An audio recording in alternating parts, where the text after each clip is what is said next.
მორგან ჰაუზელის ფულის ფსიქოლოგია არის თანამედროვე ფინანსური ლიტერატურის ერთ-ერთი ყველაზე გავლენიანი წიგნი. მისი მთავარი იდეა მარტივი, მაგრამ რევოლუციურია. ფინანსური წარმატება ნაკლებად არის დამოკიდებული თქვენს ინტელექტსა და ცოდნა-განათლებაზე და უფრო მეტად თქვენს ქცევაზე. ფინანსებს ხშირად ვასწავლით როგორც მათემატიკას ან ფიზიკას, ფორმულები, წესები. მაშინ, როცა ის სინამდვილეში ფსიქოლოგიას, ემოციებსა და ადამიანურ ურთიერთობებს ეფუძნება. ქვემოთ მოცემულია წიგნის ძირითადი გაკვეთილების ვრცელი განხილვა, რომელიც დაგეხმარებათ ფულთან ჯანსაღი ურთიერთობის ჩამოყალიბებაში. 1. არავინ არის გიჟი. ყველა ადამიანი ფინანსურ გადაწყვეტილებებს იღებს საკუთარი გამოცდილებიდან გამომდინარე, რომელიც უნიკალურია. ადამიანი, რომელიც გაიზარდა სიღარიბეში, რისკს სხვანაირად უყურებს, ვიდრე მდიდარი ოჯახის შვილი. ვინც ეკონომიკური ბუმის დროს დაიბადა, საფონდო ბირჟას ოპტიმისტურად უყურებს, ხოლო ვინც კრიზისის დროს პესიმისტურად. დასკვნა. როდესაც ხედავთ, რომ ვიღაც ფულს უცნაურად ხარჯავს, ეს არ ნიშნავს, რომ ის გიჟია. ის უბრალოდ მოქმედებს იმ სამყაროს მოდელით, რომელიც მისმა პირადმა გამოცდილებამ შექმნა. 2. იღბალი და რისკი. იღბალი და რისკი ერთი მედლის ორი მხარეა. სამყარო ზედმეტად რთულია იმისთვის, რომ თქვენი წარმატება მხოლოდ თქვენ შრომაზე იყოს დამოკიდებული. ბილ გეიტსის მაგალითი. გეიტსი უდავოდ გენიოსია, მაგრამ მას ასევე გაუმართლა, რომ სწავლობდა იმ ერთადერთ ამერიკულ სკოლაში, რომელსაც იმ დროს კომპიუტერი ჰქონდა. ხშირად სხვის წარმატებას ნიჭს ვაბრალებთ, ხოლო წარუმატებლობას უიღბლობას. საკუთარ თავთან მიმართებაში კი პირიქით ვიქცევით. გაკვეთილი. იყავით თამდაბალი წარმატების დროს და მიმტევებელი მარცხის დროს. ყველაფერი არც ისე კარგადა, ან არც ისე ცუდად, როგორც ერთი შეხედვით ჩანს. 3. არასდროს არ არის საკმარისი. Never enough. ბევრი მდიდარი ადამიანი კარგავს ყველაფერს, რადგან არ იციან, როდის გაჩერდნენ. თუ თქვენი მოლოდინები შემოსავალზე სწრაფად იზრდება, ვერასდროს იგრძნობთ კმაყოფილებას.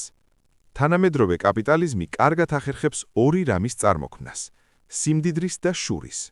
სოციალური შედარება, social comparison, არის თამაში, რომელსაც ვერასდროს მოიგებთ. მთავარი აზრი. უნარი თქვა, ეს საკმარისია, ერთ-ერთი ყველაზე მნიშვნელოვანი ფინანსური უნარია. ნუ გარისკავთ იმას, რაც გჭირდებათ, იმის გამო, რაც არ გჭირდებათ, მაგრამ უბრალოდ გსურთ.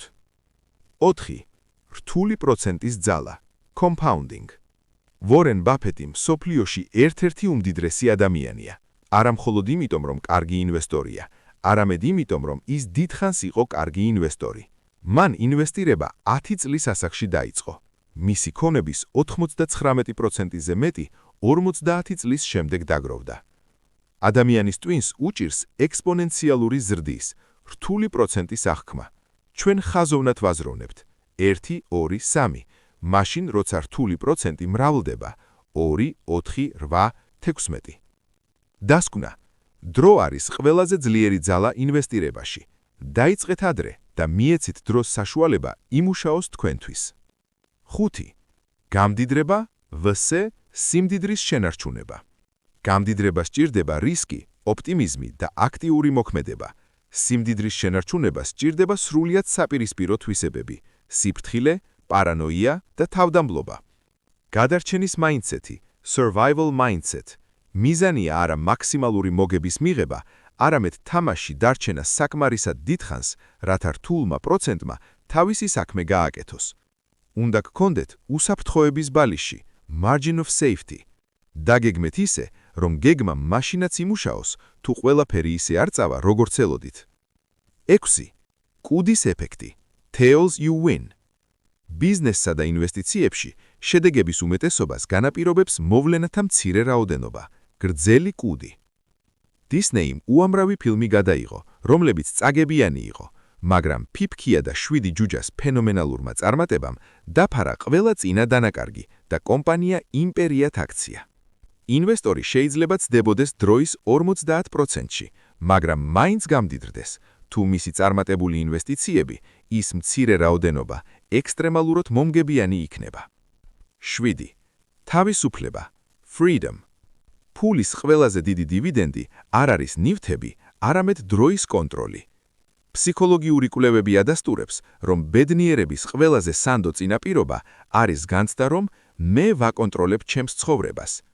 ფულს შეუძლია მოგცეთ ავტონომია, შესაძლებლობა იმუშაოთ იქ, სადაც გინდათ, ვისთანაც გინდათ და როცაც გინდათ. ეს არის ჭეშმარიტი სიმდიდრე. რა, ადამიანი მანქანაში. The man in the car paradox. როდესაც ხედავთ ვინმეს ძვირადღირებულ მანქანაში, თქვენ არ ფიქრობთ, რა მაგალი ტიპია მძღოლი. თქვენ ფიქრობთ, რა მაგარი იქნებოდა მე რომ მყავდეს ეს მანქანა, ხალხი იფიქრებდა რომ მაგარი ვარ. პარადოქსი იმაშია, რომ ჩვენ ვყიდულობთ ძვირადღირებულ ნივთებს პატივისცემის მოსაპოვებლად, მაგრამ სხვები ამ ნივთებს იყენებენ მხოლოდ საკუთარი ფანტაზიებისთვის და თქვენ არც კი გამჩნევენ. გაკვეთილი. პატივისცემას და სიყვარულს მოიპოვებთ სიკეთით, თავდამბლობით და ემპათიით და არა ფერარით. 9. სიმდიდრე ის არის, რაც არ ჩანს. არსებობს განსხვავება ტერმინებს rich, ფულიანი და wealthy, მდიდარი შორის. ფულიანი, rich, ეს ჩანს. ეს არის ძვირადღირებული მანქანები, სახლები, ტანსაცმელი, ეს არის დახარჯული ფული. მდიდარი, wealthy, ეს არის ფული, რომელიც არ დახარჯულა. ეს არის აქტივები, ინვესტიციები, საბანკო ანგარიშები. სიმდიდრე არის ოპცია, შეიძინო რაღაც მომავალში. სამწუხაროდ ჩვენ ვაფასებთ ადამიანებს იმით, რაც ჩანს, ამიტომ გვიჭირს ნამდვილი სიმდიდრის ვიზუალიზაცია. და 10. გონივრული მსიუს რაციონალური. Reasonable, რაციონალური.